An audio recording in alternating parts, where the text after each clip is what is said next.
Today we're discussing some post-draft lottery NHL trade rumors, focusing on some players with the Columbus Blue Jackets. We're also looking at some draft picks for the 2020 draft, including New Jersey, Buffalo, and Ottawa. Could some of these first-rounders be moved? We'll discuss that coming up next.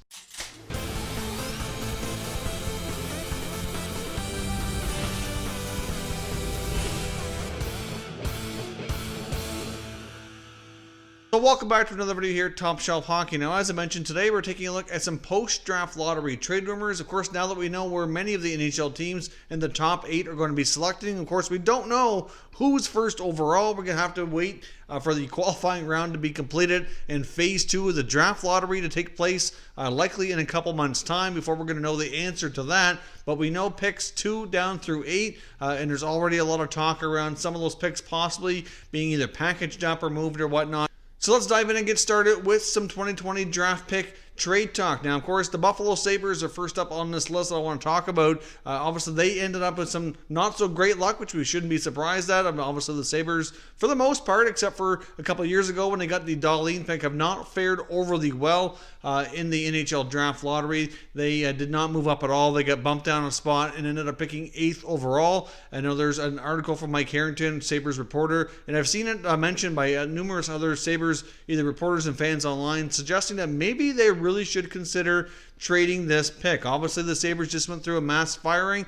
They've been rebuilding basically for 9 years under current ownership. They've gone through numerous GMs and coaches. They're in the process of putting together a new staff. Of course, Kevin Adams is the new GM, and he really should be seeking some immediate help. Not to say that they couldn't get an impact player at this 8th overall pick. It's a deep draft. They have to be careful and tread carefully here, but it is quite possible that they could trade that pick for an impact player today instead of 2 or 3 years down the road when that player is likely going to be making the jump to the NHL, or at least be having enough experience that they're having more of an NHL impact. Now, of course, Harrington even suggests possibly even packaging up that pick with a defenseman to make it even more enticing to see if they can maybe land another top center iceman. Of course, they have Jack Eichel, so they could either target a really good number 2 center, or maybe even another top line winger to play with Eichel. I mean, I know they have guys like Reinhart and Skinner, but obviously, you know, their futures I don't think are questioned too much, but obviously Jeff Skinner and Sam Reinhart could play secondary roles who can put up even more points than them. So obviously, as we discussed, they have way too many defensemen. Somebody's got to go.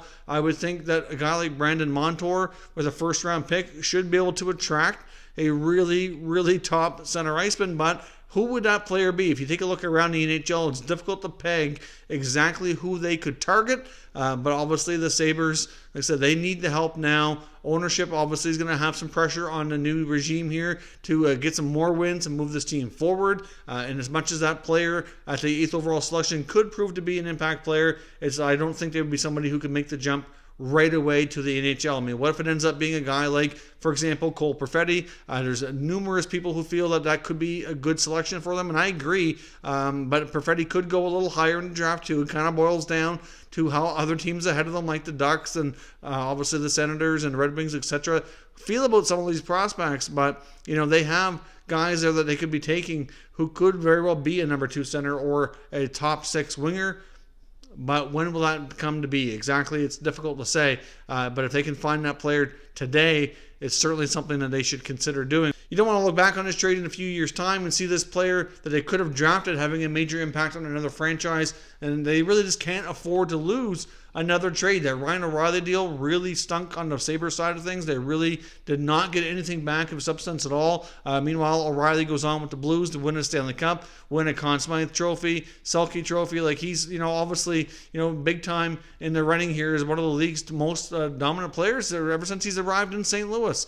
So they need to be careful here. But let me know what your thoughts are on the Sabres. Should they look to trade this pick, package him up with a guy like a Brandon Montour who's likely going to get moved, see if they can land themselves a really high-end top 6 forward, or do they keep the pick and kind of continue this rebuild here and continue the youth movement and be a little bit more patient with some of the younger players that hope to be better, more so in a couple of years' time? Now, when it comes to the New Jersey Devils, one of their reporters, Amanda Stein's, reporting that an interim GM, Tom Fitzgerald, certainly would be open to trading one of their first-round picks. Of course, the Devils currently hold 3 first-rounders, but it's not an absolute guarantee that they're going to have 3 going into the draft. Of course, they have their own pick, and they also have that pick of the Arizona Coyotes, Coyotes, which they obtained in the Taylor Hall trade, and they also have the first rounder of the Vancouver Canucks, which they obtained from Tampa in the Blake Coleman trade. Obviously, that pick's been traded a couple of times now, but both those picks have conditions on them. In the Coyotes' case, the pick is top 3 protected, so if the Arizona Coyotes lose in the qualifying round,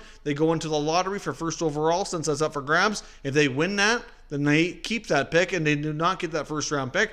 They'll get a pick next year. Then, of course, with the Vancouver pick, the Vancouver condition is that if they make the playoffs, that they get to transfer the pick, but if they miss the playoffs, then they get to keep the pick. So if Vancouver loses in the qualifying round against Minnesota, technically they would be considered not making the playoffs and could defer that pick to 2021. So New Jersey is not absolutely guaranteed here to have 3 first rounders. They could even end up with 1, but obviously there would have to be a lot of things go right for them to only have 1. They're probably going to have 2, possibly all 3. I think Vancouver has a good chance of beating Minnesota, and obviously Arizona's odds, if they lose in round 1, of getting that first overall pick are still not great. So the odds are the Devils probably will have all 3, but they're just far from a guarantee on that. But I do think there's a good possibility one of those picks could be moved. Obviously, they can get a couple of impact players. New Jersey going to be picking number 7 overall, so obviously that's going to be a really solid player who probably can play within a year or 2. Of course, the next one depends on where Arizona and Vancouver fall. Obviously, if they lose in round 1 but don't get first overall, those picks are going to be top 15 picks, or they could be a little further down. But regardless of the fact, I can see them trading one of those picks, probably the lowest one of the bunch, most likely, whatever that turns out to be, for an opportunity to get a player who they can jump into their lineup here right away. Obviously, they've got some bright young forwards that they need to build around. They could use some help on the blue line. Maybe one of those first-round picks could land them, a potential top pair, or at least top 4 defensemen. I'm not sure exactly which way they could go. I mean, there is a good possibility they might be able to grab a really solid defenseman like a Jake Sanderson, based on where they're picking in this draft. But Sanderson's not going to play in the NHL for at least a year or 2. He's going to play college hockey. I imagine probably looking at least 2 years out before he's ready to make the jump to pro hockey. So then he could use some more help on a more immediate basis, as well as the Sabres. So clearly, I can see one of those picks being up for grabs, but it really is going to boil down to how everything goes in the qualifying round. If New Jersey ends up with only 1 pick, they're not going to move it at all. If they end up with 2, then pretty good chance they might not. But if they end up with all 3, I can see be one of them possibly getting moved, like I mentioned here. Now, when it comes to Ottawa, they also have 3 first-round picks, but one of them, like the Devils, is not guaranteed. It does have a condition on it, and obviously that condition is the one from the New York Islanders that they were able to obtain in the trade for Jean-Gabriel Pageau. Now, the odds of them getting that selection are really high because obviously the main condition on that pick is that the Islanders are not picking first overall because it is first overall protected. So if the Islanders were to lose in the qualifying round, go into that draft lottery and win the first overall pick, they would get to keep it. They would not transfer it to the Senators. But then if that doesn't happen, the Senators get that pick. So obviously based on standings alone, that pick could be around the 18-19 range. But of course, it's going to depend on how the Islanders do here in the playoffs. It could even be in the top 15 if they don't end up winning their qualifying round series, because obviously that's going to depend on how they do in that first round. But the New York Islanders likely do give up that pick. The odds are certainly in the Sens' favor to get it. So that means they'd have 3 picks. They'd have pick 3, 5, and then 1 later in the first round, depending on where that falls. So, imagine if they had 3 in the first 15. That would be absolute insanity. But I know some of the questions around the Senators and Pierre Dorian's, could they package up pick 3 and 5 to try to obtain first overall from whoever ends up getting that pick? And it's a possibility. I'd be shocked if Dorian wasn't at least having conversations around that pick. But really, if you think about it, as much as Lafreniere is going to be an exceptionally smart, productive player who can step into your lineup right away and have serious impact, at the same time, they're going to be getting 2 other impact players that might not be quite at that level, but not that far off. And maybe only one of them plays right away, but that's fine. The Senators are still rebuilding, likely looking at a couple more years before they're much more serious about contending for the playoffs. At least that's the way things are looking right now. So at number 3, if they're able to get either a Stützle or a Byfield, and then say at number 5 they grab either a Marco Rossi or a Jamie Drysdale, would you package both of those players up for Alexis Lafreniere? I certainly wouldn't. I'd love to see Lafreniere in the Senators. That would be awesome. I mean, obviously he's French-Canadian. Ottawa's a pretty bilingual city, so it would be a great place for him. Be a great kind of player they don't already have. But at the same time, to grab those other 2 players long-term is probably better for the organization. But if they have that 3rd pick in there that the Islanders are likely going to be handing over in the Pageau trade, then they could probably do something else with that. I mean, if they could get first overall without giving up the number 3 spot, then I would certainly be more open to that, but I just don't see that being likely. I think more likely whoever is fortunate enough to grab that is not going to be trading it. I can see a possibility if maybe whoever the Senators and the Red Wings are both looking at 3-4, maybe the Senators make a trade with Detroit to move back a spot, gain an extra asset of some kind, and then pick 4-5. That could be a possibility. It really boils down to if Detroit, let's say they really want it, either Stützle or Byfield more so than Ottawa, and Ottawa was content to take the different player and go 4-5 and gain an extra asset on top of that, then that's a possibility. I could see that happening, but otherwise I really don't see a scenario where picks 3 and 5 get moved. Just very, very unlikely that they could figure out a way to move up, but I imagine conversations are at least going to be taking place. That Islanders pick, though, they're getting from the Pajot trade, wouldn't be completely shocked, though, if that were a pick that were moved to maybe gain an impact player that they could add in their lineup that already has NHL experience. But otherwise, I say the Sens likely stand pat here.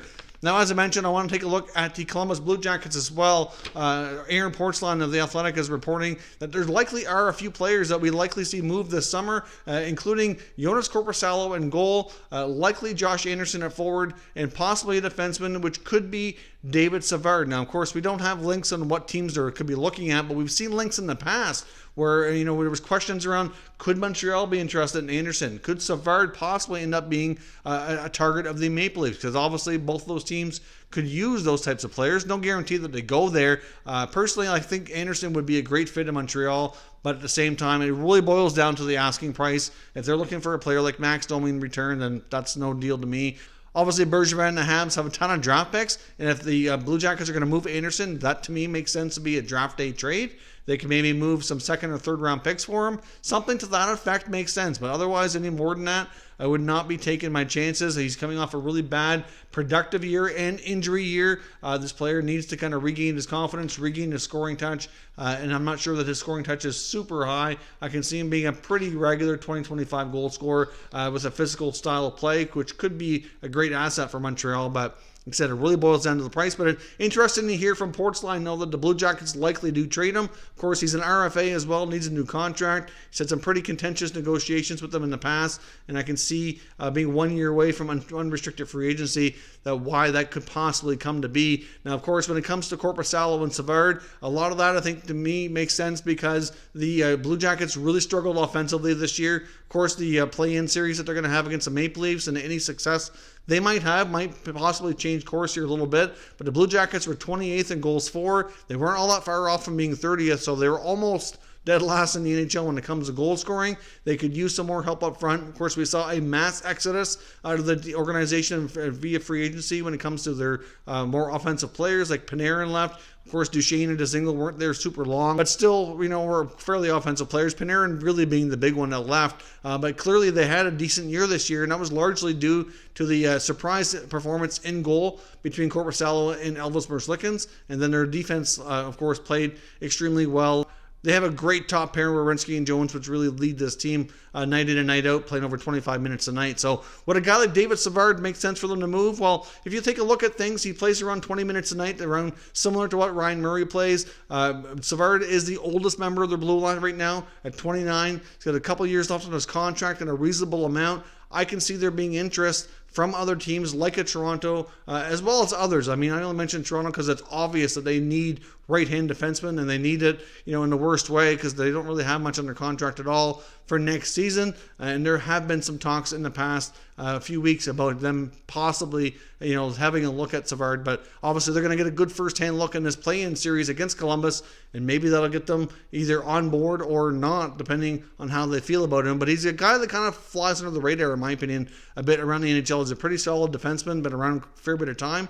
It doesn't seem to get a ton of recognition. When it comes to Korpisalo, I think it's pretty clear, too, that Merzlikins is the guy they're going to be going to as their number one going forward. They both got 2-year contracts, but Merzlikins got much more money at $4 million, whereas Korpisalo only got $2.8 million. So to me, that's more backup money, and obviously we're going to be heading into an expansion draft where one of those two goaltenders would be very much primed for Seattle to be taking here as the pick from Columbus if they reach that point with both both goalies on their roster. So from that perspective, it makes sense that they can move a goalie, move a defenseman, and try to gain some offensive forwards who can really help that part of the team, since they struggled. When you look to a team like Toronto, obviously they have lots of offensive forwards, as I mentioned before. I never really thought of David Savard as being a big-time target of theirs, but to some degree, that kind of trade does make sense for both sides. Now, when it comes to Korpisalo, there's numerous teams that I can think of that might be a good fit. A team like Detroit, who desperately needs a goaltender. Obviously, you got a team like San Jose, who's likely going to be looking for some change. Korpisalo could be a guy